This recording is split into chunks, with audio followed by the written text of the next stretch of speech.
여러분 가지고 계신 찬송가 199장에 보면 나의 사랑하는 책이라는 찬송이 있습니다. 그 찬송의 2절 가사는 이렇게 시작을 하죠.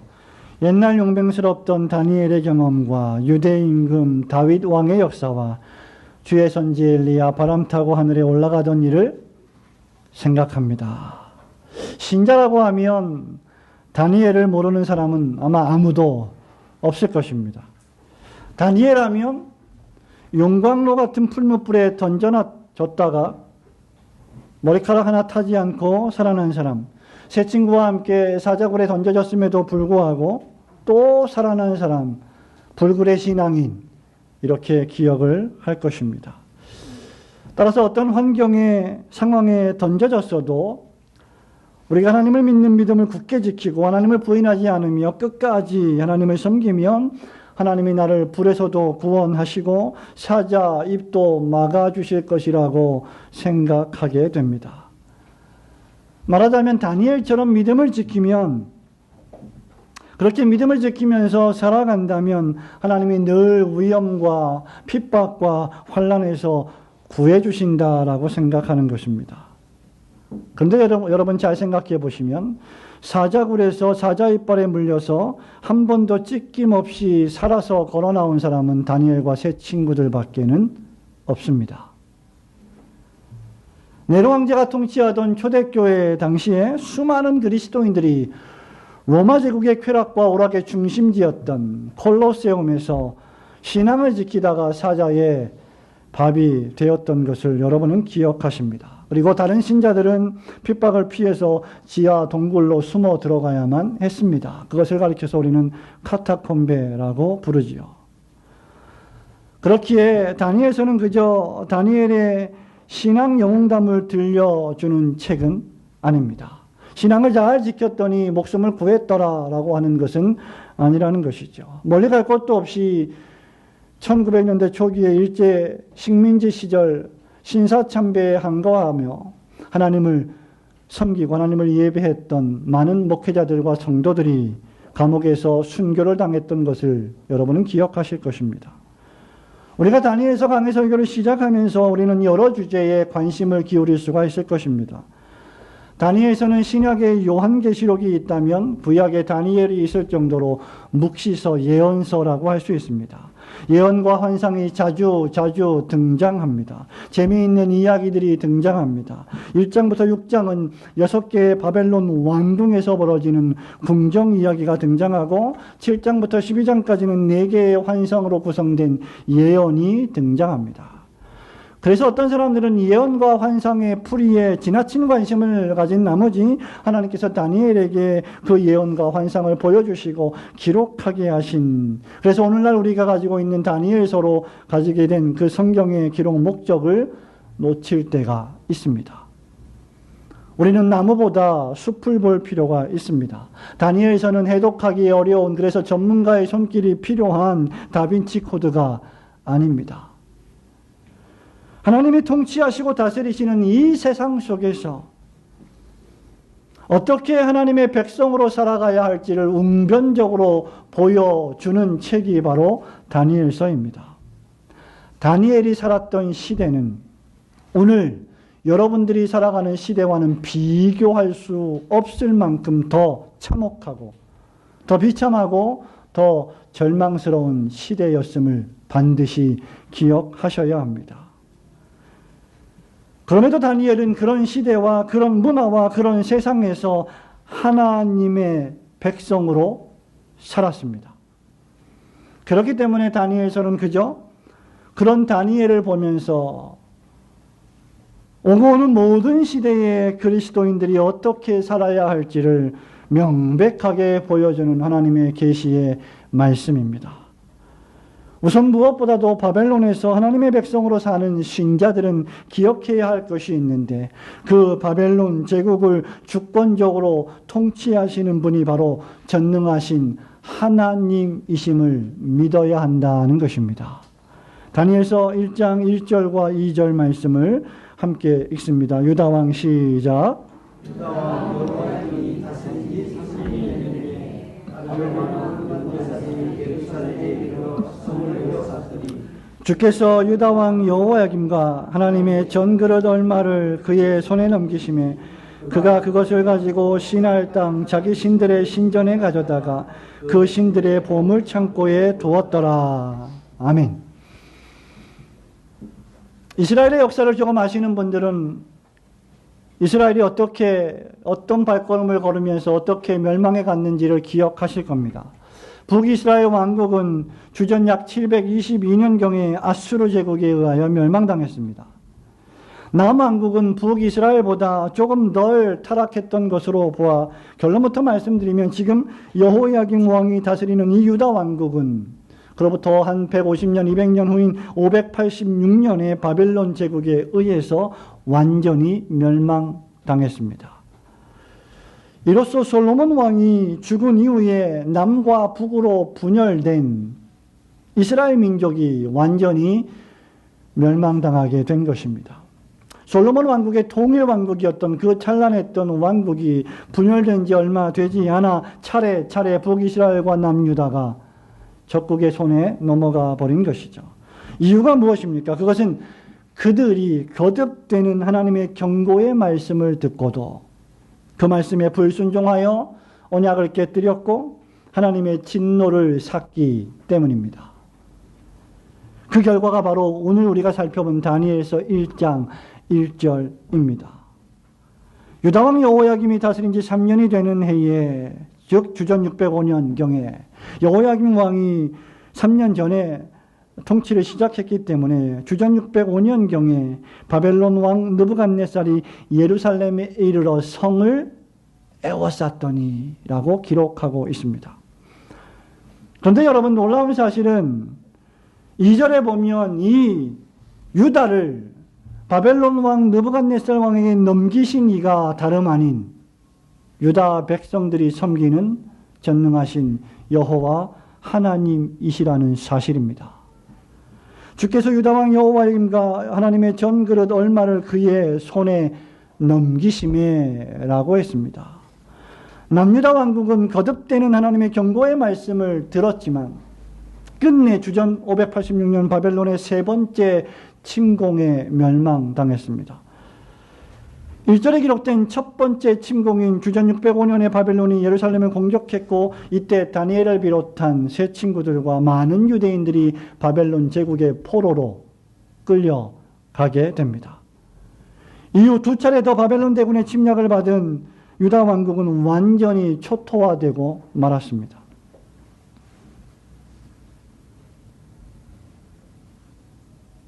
그렇다고 하면 유다 왕국이 바벨론의 침략을 받고 다니엘을 포함한 유대인들이 바벨론 포로로 끌려가게 된 것은 하나님께서 맺으신 언약을 마음대로 깨버린 자기 백성을 향하신 심판이라는 것이 명백합니다.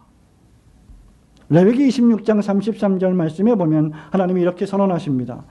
내가 너희를 여러 민족 중에 흩을 것이요 내가 칼을 빼어 너희를 따르게 하리니 너희의 땅이 황무하며 너희의 성읍이 황폐하리라.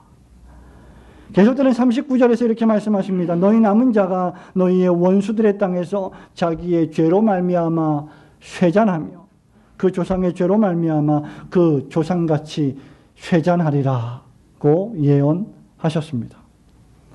그래서 하나님께서는 그들이 돌이키게 하시기 위하여 수차례 이사야, 예레미야, 에스겔 같은 선지자를 보내어 회개를 촉구하셨고 하나님께 돌아올 것을 명령하셨고 하나님 말씀에 순종하며 살아갈 것을 권면하셨습니다. 이사야서 39장 6절 7절은 이렇게 예언하며 경고합니다. 보라, 날이 이르리니 내 집에 있는 모든 소유와 내 조상들이 오늘까지 쌓아둔 것이 모두 바벨론으로 옮긴 바 되고 남을 것이 없으리라 여호와의 말이니라. 또 내게서 태어날 자손 중에서 몇이 사로잡혀 바벨론 왕궁의 환관이 되리라 하셨나이다 하니. 성도 여러분, 그러나 이 패역한 백성은 늘 이런 경고의 말씀을 들었음에도 불구하며 무시하고 살아갑니다. 이로 볼 때 우리는 이스라엘 역사, 이스라엘 민족, 이스라엘 사람들을 통하여 역사의 벽보의 교훈을 얻어야 합니다. 하나님의 말씀을 듣는 것과 그 하나님의 말씀에 주의하여 살아가는 것이 매우 다를 수 있다는 것을 말입니다. 누구든지 여러분 하나님 말씀을 읽을 수 있고 누구든지 주일날 하나님의 말씀을 들을 수 있고 누구든지 예배에 참석할 수 있지만 그 말씀에 주의하여 그 말씀을 마음에 새기고 그 말씀대로 실천하며 살아가는 것은 또 다른 문제입니다. 경고의 말씀을 들었지만 그 말씀에 주의하지 않는다면 이스라엘 민족들처럼 적군의 손에 팔려가는 심판과 진노에 처해지게 될 것입니다. 그것은 야고보서 1장 22절 말씀처럼 그저 말씀을 듣기만 하여 자신을 속이는 자가 되는 행위입니다. 그것은 그저 종교 소비 행위에 지나지 않을 것입니다. 여러분이 몸이 아프면 병원에 갑니다. 감기에 걸리면 몸살에 걸리면 죽을 것 같으면 병원에 가서 진찰을 받고 주사를 맞고 의사가 조제해 주는 약을 타서 가지고 옵니다. 의사는 꼭 이야기합니다. 하루 3번. 식후에 반드시 3일 동안 이 약을 먹어야 합니다. 그러나 여러분은 하루를 먹고 이틀째 하나를 먹고 2개를 먹으면서 몸이 좀 나아졌다 싶으면 여지없이 의사의 말을 무시하고 약을 더 이상 먹지 않습니다. 그리고 그 나머지 약이 어디 있는지 1년, 2년, 3년 후에 서랍에서 발견되는 것들을 종종 경험하게 될 것입니다. 바로 이와 같은 것입니다. 우리가 말씀을 듣지만 말씀에 주의하지 않는 것입니다. 참 신자는 하나님 말씀을 들을 뿐 아니라 그 말씀을 주의하여 그 말씀을 무겁게 여겨 그 말씀에 행해야 합니다. 즉 그 말씀에 믿음으로 순종해야 한다는 말입니다. 이것은 결국 하나님 백성이 만난 비극이 하나님을 하나님 되시기에 경배하지 못한 그들의 죄악의 결과라는 것을 여지없이 보여주는 것입니다. 이는 또한 이 바벨론 대제국에 의한 처참한 멸망이 근본적으로는 유다 제국이 군사력이 약해서가 아니라는 것이죠. 유다 제국의 군사력에 비교해서 바벨론 제국의 군사력이 압도적으로 많았기 때문에 유다 제국이 멸망당한 것도 아니라는 것을 우리에게 깨닫게 해 줍니다. 그것은 절대하신 하나님의 심판의 결과 하나님께서 유다 민족을 바벨론 제국에게 넘겨주셨기 때문입니다. 바벨론이 유다를 이기게 하신 것도 교만한 바벨론의 능력 때문이 아니라 하나님의 주권적인 허락이 있었기 때문에 가능한 일입니다.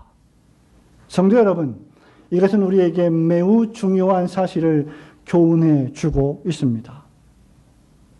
여러분이 살아가고 있는 이 땅에 발을 붙이고 살아가고 있는 이 땅과 이 대한민국 조국과 세상이 어떻게 돌아가든지 이 세상에서 무슨 일이 벌어지든지 간에 하나님께서 온 세상을 주권적으로 완벽하게 통치하고 계신다는 사실입니다.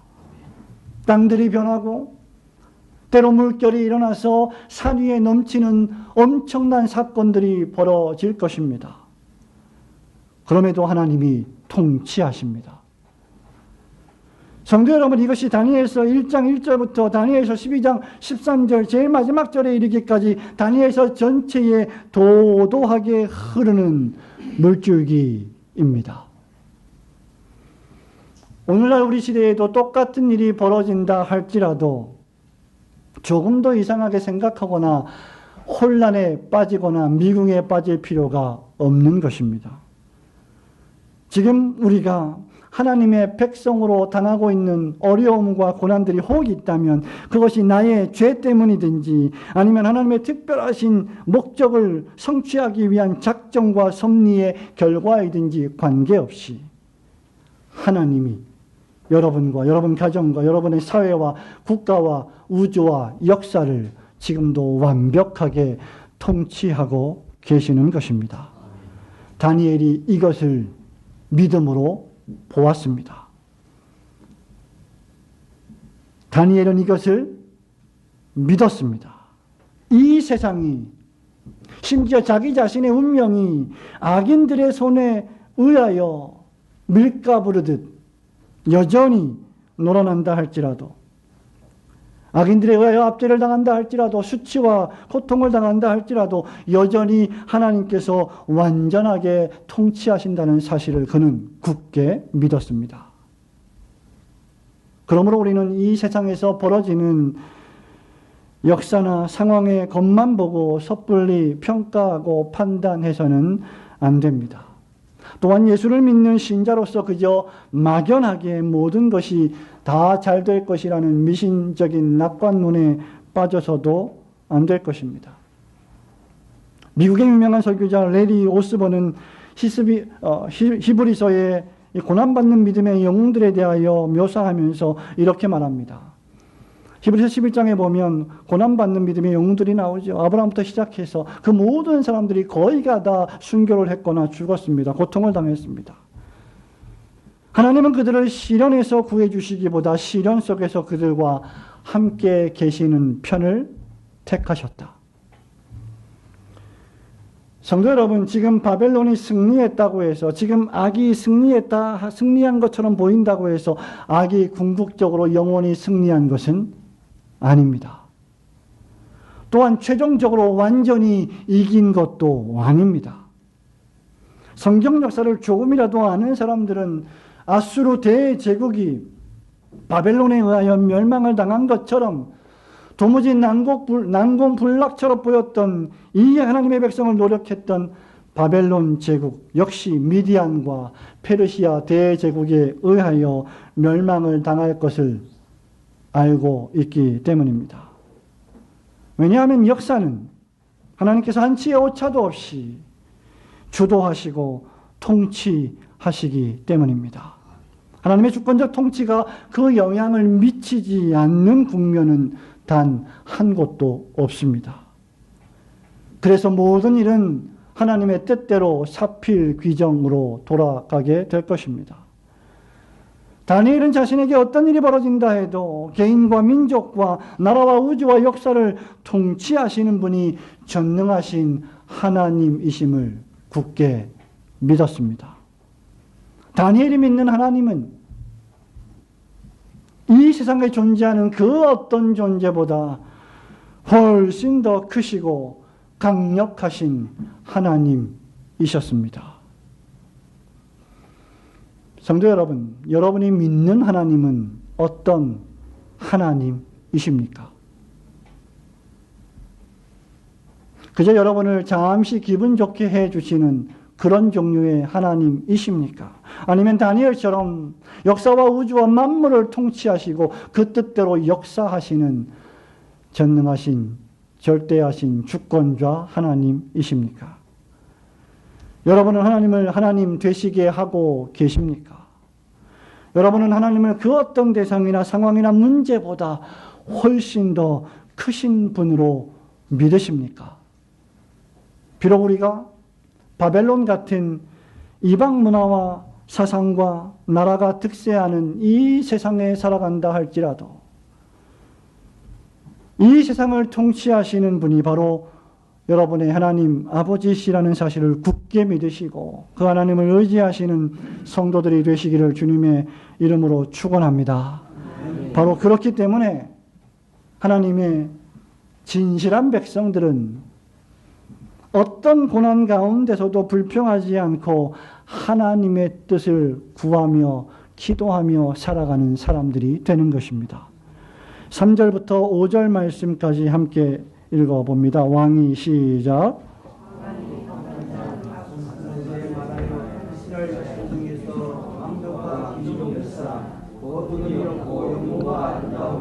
모든 지혜를 통찰하여 시기를 분별하며 하늘에 있하여 왕궁에 신만한 소들을 내려오게 하였고 그들에게 갈대아 사람의 학문과 언어를 가르치게 하였고 또 왕이 지정하여 그들에게 왕의 음식과 그가 마시는 포도주에서 날마다 쓸 것을 주어 3년을 기르게 하였으니 그 후에 왕들은 그 앞에 서게 될 것이라. 아멘.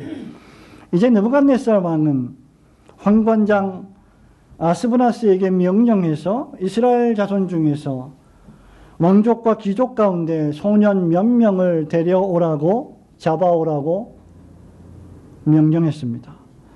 그 이유는 한편으로는 바벨론 왕궁에서 왕과 왕의 가족들과 귀족들을 섬기는 노예로 쓰기 위해서였고, 다른 한편으로는 똑똑한 인재들을 발굴해서 그들을 바벨론 사람으로 바꾸어 바벨론 제국을 위하여 사용하기 위해서였습니다. 그렇기 때문에 아무나 뽑아서는 안 되었고, 흠이 없고 용모가 준수하고 아름다우며 지혜를 통찰하며 지식에 통달하고 학문에 있어서도 대단히 특출난 재능을 발휘하는 소년들이어야만 했습니다. 바벨론 왕, 세계 최고의 제국의 왕 앞에 서야 될 소년들이니 얼마나 고르고 또 골라야 했겠습니까? 그래서 뽑힌 인물이 바로 여러분이 너무나 잘 알고 있는 다니엘과 세 친구들입니다. 그 인물들이 바로 다니엘, 하나냐, 미사엘, 아사랴였습니다. 이들은 실로 전도가 유명했고 장래가 촉망되는 미래의 지도자들 되기에 충분했던 소년들이었습니다. 실로 최고의 소년들을 유다 왕국에서 뽑아 온 겁니다. 포로로 잡아온 것입니다. 뿐만 아닙니다. 이들에게 왕이 직접, 느부갓네살 왕이 직접 지정해서 왕의 음식을 먹게 합니다. 왕이 마시는 포도주를 마시게 합니다. 그렇게 3년 동안 왕의 학교에서 왕궁에 살만한 훈련을 받게 됩니다. 와, 여러분 생각할 때, 야, 15살 소년이라고 했으니까 약 15세 정도 추측이 되는데, 15세 정도의 소년, 세계 최고의 나라에 가서 왕이 지정해주는 음식과 왕이 주는 포도주를 먹고 마시니까 혹시 여러분 중에는 이것이 와, 정말 좋은 일이 아니겠느냐라고 생각하실지 모르겠습니다. 그러나 이 일은 다니엘과 세 친구들에게 있어서 몇 가지 이유에서 엄청나게 수치스럽고 고통스러운 일이었습니다. 첫째로 느부갓네살 왕은 악독하고 수없는 전쟁과 살육과 살인을 저지른 잔인하기 짝이 없는 하나님을 도무지 경배하지 않는 교만한 이방 왕이었습니다. 할례받지 못한 백성이었습니다. 그는 예루살렘 성전에서 거룩한 기물을 가져다가 그가 섬기는 우상 신상 무로닥 우상 왕 앞에 그 신전에 놓고 여호와 하나님을 조롱했습니다. 나아가 여러분 다니엘서를 보시면 잘 아시겠지만 약 30여 미터나 되는 큰 황금 신상으로 자기 모습을 본떠 조형물로 만들어서 누구든지 그 신상 앞에 절해야 하고 그 신상에 절하지 않으면 목을 쳐버리겠다라는 법을 만들어버린 인물이 바로 느부갓네살이었습니다. 말하자면 느부갓네살 자신이 신이 되어버린 것이죠. 느부갓네살 자신이 왕이 되어버린 것입니다. 아니 왕을 뛰어넘어 신이 되어버린 것입니다. 그러므로 그런 나라의 왕이 주는 음식, 그런 나라의 왕이 주는 포도주를 먹고 마시는 것은 바로 불신앙의 행위에 동조하는 것이 됩니다. 둘째로 다니엘과 세 친구를 뽑은 인물들은 환관장이라고 했습니다. 3절에 왕이 환관장 아스브나스에게 말하여 라고 했습니다. 본문 말씀엔 자세히 기록되어 있지 않습니다만은 우리말로 하면 내시이지요. 내시가 무엇인지 아마 TV 드라마 사극에서 자주 보아서 우리 친구들도 잘 알 것입니다. 왕의 지근거리에서 왕을 보좌하고 왕의 부인들과 가족들을 섬기는 종이 바로 내시입니다. 따라서 다니엘과 세 친구는 내시로 뽑힌 것입니다. 할례받은 여호와 하나님의 백성들이 그 할례받은 표식을 제거하고 우상을 숭배하는 왕을 섬기는 자리에 어쩔 수 없이 끌려가게 된 것입니다. 느부갓네살 왕은 유다 왕국을 멸절시키고 미인들을 끌고 와서 후궁과 첩으로 삼았고 재능이 뛰어난 남자 인재들은 환관들로 삼았던 것입니다. 혹시 있을지 모르는 불상사를 대비해서 그 뛰어난 소년들, 그 용모가 준수한 소년들이 혹시 왕의 부인들과 불상사가 일어날지 몰라서 남자의 구실을 하지 못하도록 내시로 만들어 버렸던 것입니다. 다니엘, 하나냐, 미사엘, 아사랴라고 하는 사람들은 하나님의 표식을 잃어버리고 이방 나라의 왕을 섬기는 표식을 받게 된 것입니다. 실제로 그들은 이름마저 빼앗겨 버렸습니다. 본문 말씀에 보니까 다니엘, 하나냐, 미사엘, 아사랴 히브리식의 이름은 하나님의 백성들로서 그들의 영적 가치요, 그들의 자존심이었습니다. 여러분들은 여러분들의 자녀들의 이름을 지을 때 여간 소중히 여기며 이름을 짓지 않습니까? 왜냐하면 그 이름이 여러분들 가문을 지칭해 주는 것이기 때문입니다. 다니엘은 나의 재판관은 오직 하나님이십니다 라는 뜻입니다. 하나냐는 여호와는 은혜로우십니다 라는 의미이며, 미사엘은 하나님 같은 분이 누구십니까 이며, 아사랴는 여호와가 도우셨습니다 라는 뜻입니다. 그런데 7절에 보니까 환관장이 그들의 이름을 고쳐라고 했습니다. 환관장이 그들의 이름을 고쳐 벨드사살, 사드락, 메삭, 아벳느고로 바꿔버렸습니다. 아마 여러분들은 다니엘의 세 친구의 이름을 하나냐, 미사엘, 아사랴보다는 사드락, 메삭, 아벳느고로 더 쉽게 기억하고 있을 것입니다. 이것이 바로 바벨론 제국이 하나님 백성들에게 심으려고 하는 사상이요 정신입니다. 벨드사살은 바벨론의 주신인 무로닥의 다른 이름입니다. 사드락은 수메르의 달신의 이름이며, 메삭은 또 다른 신의 이름입니다. 아벳느고는 바벨론 신의 이름입니다. 말하자면 우리가 여호와를 주 하나님으로 부르는 것처럼 그들은 무로닥 우상 신들을 벨이라고 불렀던 것입니다. 우리가 엘로힘, 하나님이라고 부르는 그 하나님을 그들은 벨이라고 불렀던 것입니다. 바벨론 제국의 마지막 왕의 이름도 벨사살인데 그 뜻이 벨이여 우리를 지켜주소서입니다.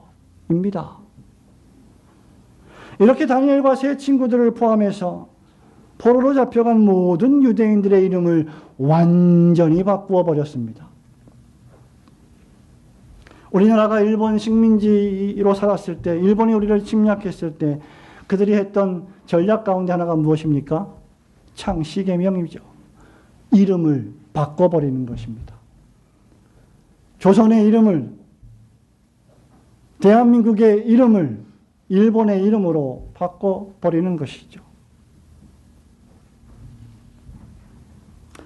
종합적으로 말하자면 지금 우리 교회에 여러분 동혁이, 우리 서원이, 주원이 같은 이 아이들, 태윤이, 이런 아이들이 포로로 끌려가서 내시가 되고 이름도 바뀌고 하나님도 섬기지 않는 완전히 적대적인 환경에서 종이나 노예로 살아갔던 것입니다. 뿐만 아니라 그들은 바벨론 제국의 언어와 학문을 배워야 했고 그들의 마술과 가증한 미신 종교를 3년 동안이나 익혀야 했습니다. 도대체 이런 상황이 즐겁고 행복한 상황이겠습니까? 왕이 지정한 음식, 왕이 지정한 포도주를 준다고 해서 만족할 만한 일이겠습니까? 히브리인으로 하나님을 섬기는 것이 최고의 가치와 존엄성이라고 믿었던 그들의 그 백성의 정체성을 완전히 제거하고 바벨론화하려는 것이 바로 이들의 했던 정책에 담긴 목적이었습니다. 사랑하는 성도 여러분, 바벨론과 친구들이 이 다니엘과 이 친구들이 만난 이 상황이 오늘 21세기를 살아가는 저와 여러분에게 무슨 관계가 있단 말입니까? 바벨론 제국은 이미 2600년 전에 역사상에 존재가 없을 정도로 사라져 버린 나라가 아닙니까? 맞습니다. 더 이상 바벨론 제국은 존재하지 않습니다. 그러나 성경은 우리에게 또 다른 종류의 바벨론 제국이 있다고 말합니다. 사도 요한이 그것을 똑바로 명백하게 보았습니다. 요한계시록 18장 2절은 이렇게 말합니다. 힘찬 음성으로 외쳐 가로되 무너졌도다 무너졌도다 큰 성 바벨론이여 귀신의 처소와 각종 더러운 영이 모이는 곳과 각종 더럽고 가증한 새들이 모이는 곳이 되었도다. 오늘날의 바벨론은 귀신의 처소와 각종 더러운 영이 모이는 곳입니다. 정치와 경제와 사회와 문화가 하나님을 경외하고 경배하는 사상과 정신을 제거하려 한다면 그것이 바로 바벨론입니다. 말하자면 하나님을 배격하고 하나님의 뜻과 계명을 멸시하며 불경건하고 사악한 세상을 전파하는 우리가 살아가고 맞닥뜨리고 있는 모든 종류의 환경 속에서 바벨론은 존재한다는 것입니다. 신앙이란 무엇입니까? 바로 이 바벨론에서 살아가는 현실이요 실제입니다. 비록 다니엘과 세 친구들은 관관장에 의하여 이름이 바뀌어졌고 바벨론 제국의 문화를 배우고 학문을 배우고 그들에게 봉사해야 했지만 그들은 여전히 다니엘서의 말씀을 볼 때 다니엘로 살았고 그들은 여전히 하나냐로 살았고 미사엘과 아사랴로 살았습니다. 그들은 적당하게 좋은 게 좋은 것이라면서 죄와 악과 세상과 타협하지 않았습니다. 뿐만 아니라 내가 도대체 누구 때문에 내가 짓지도 않은 죄 때문에 이 거지 같은 세상 속에서 태어났고 이 거지 같은 환경 속에서 태어나서 살아가느냐 힘들게 살아가느냐라고 원망하고 불평하지도 않았습니다. 내가 좀 더 나은 환경에서 태어났더라면 내가 좀 더 좋은 국가에 태어났더라면 더 잘 살았을 텐데 라고 교만하게 말하지도 않았습니다. 성도 여러분 한번 생각해 보십시오. 여러분이 아무리 힘들다 해도 솔직히 다니엘처럼 힘들지는 않습니다. 여러분의 자녀들이 힘들다 해도 다니엘처럼 힘들게 사는 자녀들은 없습니다. 우리가 다니엘과 이 세 친구들이 처한 상황을 역사 속에 벌어진 사건과 사실로 받아들이고 인정한다면 예수를 믿는다 하면서 퉁명스럽고 무뚝뚝한 얼굴을 하며 늘 원망하고 불편하며 살아갈 수는 없을 것입니다. 그런 삶을 당장 집어치워야 할 것입니다. 세상에서 하나님의 영광을 위하여 살아가는 것이 너무나 어렵고 힘들다고 매사에 불평하는 배부른 소리를 입 밖에 낼 수는 없을 것입니다. 다니엘과 세 친구는 누군가의 사랑스러운 아들들이었습니다. 그 누구보다도 다재다능하며 조금만 기회를 부여하면 앞으로 크게 성공할 인물들이었습니다. 어디다 내어놔도 부족할 것이 없는 훌륭한 친구들이었습니다. 그런데 그들은 청천벽력과 같이 듣도 보도 못한 할례받지 못한 야만족들이 쳐들어왔고 그들의 나라가 초토화됐고 낯선 땅으로 끌려가서 종으로 살게 되었습니다. 15살 소년 다니엘을 볼 때마다 똑같은 15살 소년 우리의 자녀들은 얼마나 행복하게 살고 있습니까? 감사하지 않을 수 없을 것입니다. 다니엘은 실로 고통과 고난의 삼각파도 속에서 휩싸여 살았습니다. 그러나 유일한 소망 아닌 가장 강력한 소망이 있다면 하나님께서 우리가 믿고 우리가 기도하는 그 하나님께서 여전히 역사를 통치하고 계신다는 사실입니다. 그리고 그분은 선하신 우리의 아버지이시라는 사실입니다. 그러므로 여러분의 상황이 얼마나 힘들고 고통스럽다 할지라도, 또는 앞으로 어떤 시련과 어려움을 만난다 할지라도 역사를 통치하시는 하나님의 뜻을 구하며 하나님을 기쁘시게 하는 성도들이 되시기를 축원합니다. 성도 여러분, 말씀을 맺습니다. 오늘날 우리는 전반적으로 하나님을 거부하고 대적하고 하나님의 말씀의 가치를 혐오하고 싫어하는 타락한 세상 속에 발을 붙이며 살아갑니다. 여러분이 이 예배당 건물을 주일 예배를 마치고 벗어나기만 하면 그때부터 전쟁은 시작됩니다. 끊임없이 여러분의 직장에서, 여러분의 학원에서, 여러분의 학교에서, 여러분의 사업장에서 여러분을 바벨론화하려고 하는 사단마귀의 세력들이 여러분을 공격할 것입니다. 불과 몇십 년 전만 해도 쉬쉬하던 일들을 보란듯이 자랑하는 시대가 되어 버렸습니다.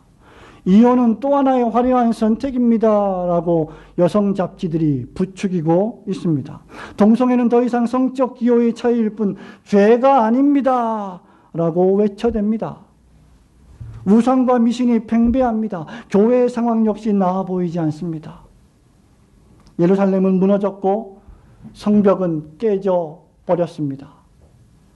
불과 몇십 년 전만 해도 목사와 교회는 존경과 존중의 대상이었습니다. 그러나 오늘날 그 존중과 그 존경은 조롱과 비웃음으로 바뀌어버렸습니다. 불신과 절망의 먹구름이 팽배합니다. 그러나 기억하셔야 합니다. 그 가운데서도 하나님은 여전히 통치하고 계십니다.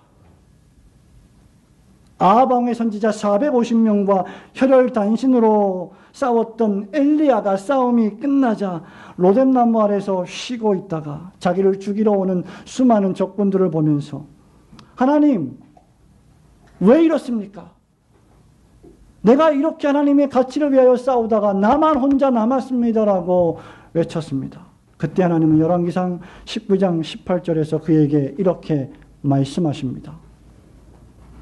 엘리야야, 내가 이스라엘 가운데 7,000명을 남기리니 다 바알에게 무릎을 꿇지 아니하고 다 바알에게 입맞추지 아니한 자니라.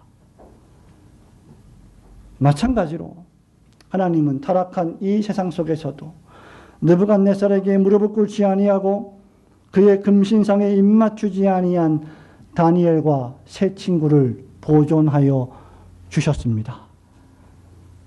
그래서 다니엘은 뜻을 정하여 왕이 주는 음식, 왕이 주는 포도주를 입에 대지 아니하기로 결심한 것입니다. 이것이 우리에게 주는 교훈은 명백합니다. 우리 주 예수 그리스도를 믿고 하나님을 경배하는 신자들은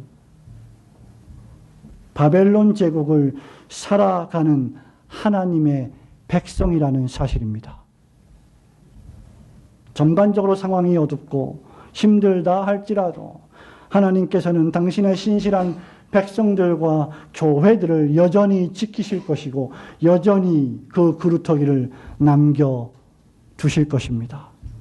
또한 고난과 시험 속에서도 주를 위하여, 주의 몸된 교회를 위하여 여전히 헌신하고 봉사하며 살았던 하나님의 백성들에게 마지막 날에 참 잘했다, 착하고 충성된 종아, 내가 너에게 많은 것을 맡기리라고 칭찬하실 것입니다. 주님이 다시 오실 때까지 영적으로 바벨론과 같은 이 타락한 세상 속에서 여러분의 믿음을 잘 지키며 오직 하나님께만 경배와 찬양을 올려드리시는 성도들이 되시기를 주님의 이름으로 축원합니다. 아멘.